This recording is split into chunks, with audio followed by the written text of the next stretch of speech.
श्री भवानी धाम संकुल निर्माण संदर्भे भव्य संकल्प यात्रा निकળી। श्री भवानी धाम संकुलના સંકલ્પ સાથે 1008થી વધુ ગાડીઓના કાફલા સાથે સંકલ્પ યાત્રા નીકળી। ખેરાલુના મલિકપુરના રામાપીર મંદિરથી અંબાજી સુધીની સંકલ્પ યાત્રા નીકળી।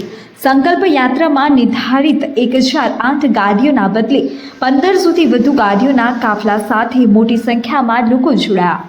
સમગ્ર ગુજરાતમાંથી આવેલા ઠાકોર ક્ષત્રિય સમાજના લોકો ગાડીઓના કાફલા સાથે મોટી સંખ્યામાં સંકલ્પ યાત્રામાં જોડાયા।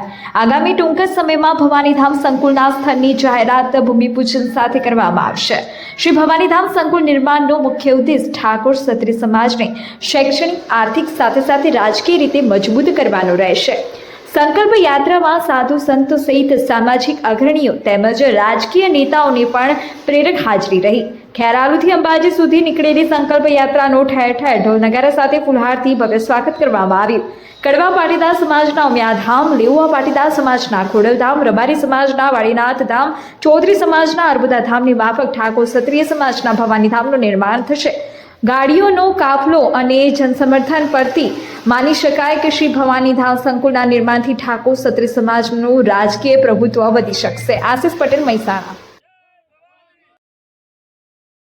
પણ આજે તમે જોવો છો કે ક્ષત્રિય સમાજમાં હરખની હેલીઓ છૂટી હોય અને 18 વરણ તમામ નાથ ગંગા આ ક્ષત્રિય સમાજની શ્રી ભવાની ધામ સંકલ્પ યાત્રાને જનસમર્થન પૂરું પાડવા માટે ઉમટ્યું છે। એટલે 1008નો લક્ષ્યાંક હતો, પણ એ નિર્ધારિત કરેલા લક્ષ્યાંકને પણ ઉપર જઈ અને ખૂબ મોટું જનસમર્થન આજે આ યાત્રામાં તમામ સમાજો પૂરું પાડી રહ્યા છે। ભવાની ધામ ક્યાં બનવાનું છે એ જાહેર ક્યારે કરશે? આગામી સમયમાં યોગ્ય પ્લેટફોર્મ પર અને જાહેર સભાના માધ્યમથી સમાજ શ્રેષ્ઠીઓની ઉપસ્થિતિમાં ભવાની ધામનું સ્થળ અને ભવાની ધામના સ્થળની ભૂમિપૂજનની તારીખ અને સ્થળ પણ જાહેર કરીશું। પણ આજે તો મા જગતજનની જગદંબા અંબા ભવાની એને ધજા ચડાવી અને આ સંકલ્પ ક્ષત્રિય સમાજ લેશે કે શ્રી ભવાની ધામનું નિર્માણ ગુજરાતમાં કરીશું। અંદાજે કેટલી જનમેદ ઉમટી છે? 1008 ગાડીઓનો કાફલાનો ટાર્ગેટ હતો, પણ માનું છું કે 1500થી પણ ઉપર વટીને આજે ગાડીઓની એક ફોજ તૈયાર થઈ છે, જે ક્ષત્રિય સમાજની એકતાનું પ્રતીક બતાવે છે। મુખ્ય અતિથિ મહેમાન તરીકે કોઈ આજે અહીંના લોકસભાના સાંસદ ભરતસિંહજી ડાભી સાહેબ, નટુજી હાલાજી ઠાકોર સાહેબ, ભારતીય જનતા પાર્ટી ઉપાધ્યક્ષ, સાબરકાંઠા પૂર્વ MP Deepsinhji, Arjunsinh Chauhan, cabinet minister Kheda અને અનેક સામાજિક આગેવાનો, રાજકીય અગ્રણીઓ અને સંતો મહંતોની પ્રેરક ઉપસ્થિતિ છે।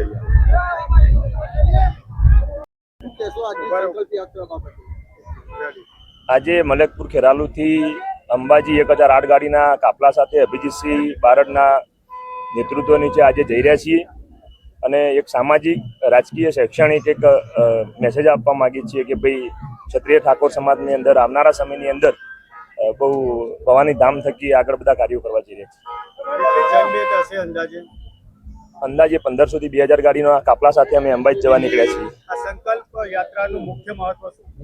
સંકલ્પ યાત્રા એટલે કે ભાઈ આજે પાટીદાર સમાજની વાત આવતી હોય તો ઊંઝા ઉમિયાધામ, લેવા પાટીદાર સમાજની વાત આવતી હોય તો ખોડલધામ, માલધારી સમાજની વાત આવતી હોય તો વાળીનાથ ધામ, એવું એક ક્ષત્રિય ઠાકોર સમાજનું એક ભવાની ધામ બને અને ત્યાં ભવાની ધામ થકી આખા ગુજરાતનો ધોરી સંચાર એક જ જગ્યાએથી થાય।